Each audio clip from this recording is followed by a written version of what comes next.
It seems I was a tad over-optimistic when it comes to estimating how long a knitting project would take.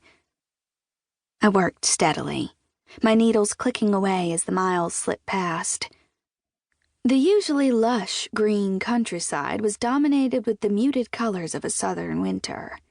Pale yellow grass, leafless dark brown trees and bushes, and the faded taupe and beige of the tangled undergrowth.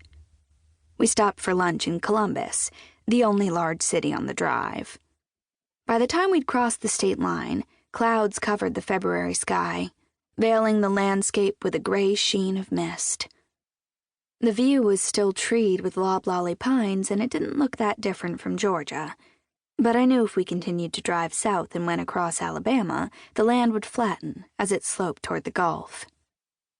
We'd made that drive once, when it was just Mitch and me, down to Mobile, then over to New Orleans. We'd been newlyweds. I glanced at Mitch's silent form out of the corner of my eye. We'd talked the whole drive during that trip. The kids were chattering away in the back seat. They were angling and stacking books to make a house for the action figures that came with their kids' meals at lunch.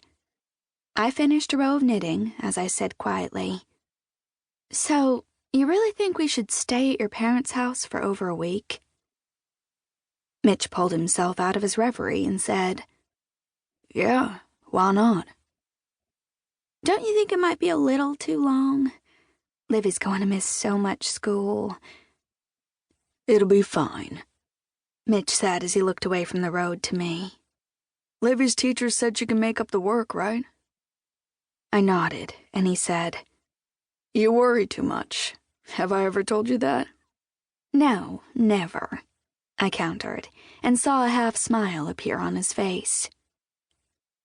"It's just that your mom is busy as it is, and she'll feel like she needs to cook for us." "She likes to cook." "I know, but—" "Ellie, we stayed with your family for a week last summer." "But we were at a beach house and everyone pitched in and cooked. Livy was out of school, that was different."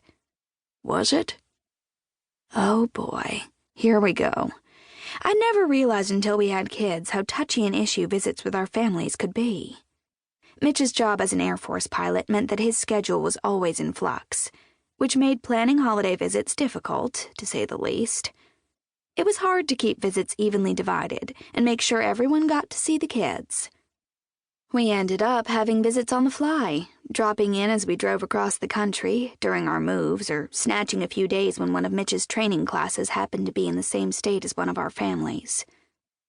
Add in the tug of war between us wanting a yearly family vacation and our families wanting us to visit for special occasions, and I almost wished we all lived in the same town. But friends assured me that situation didn't solve the problem either.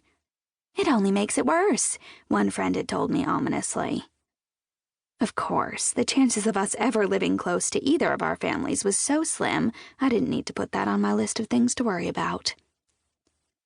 I dropped my hands and the scarf puddled in my lap. "I'm glad we're going to be there to see your mom get her award. I'm just saying I don't want to impose."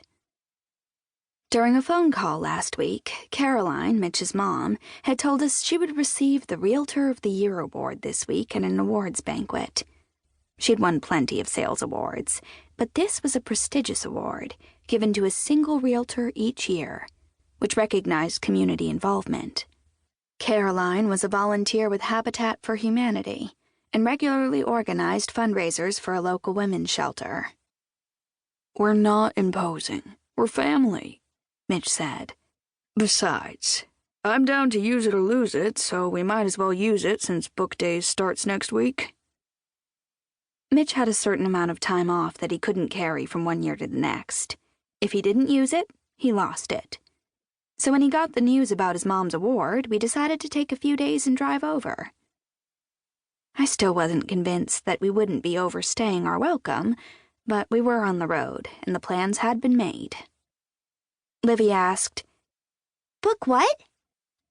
She might have trouble hearing us when we told her to do her chores, but she had excellent hearing when anyone mentioned a book, library, or bookstore.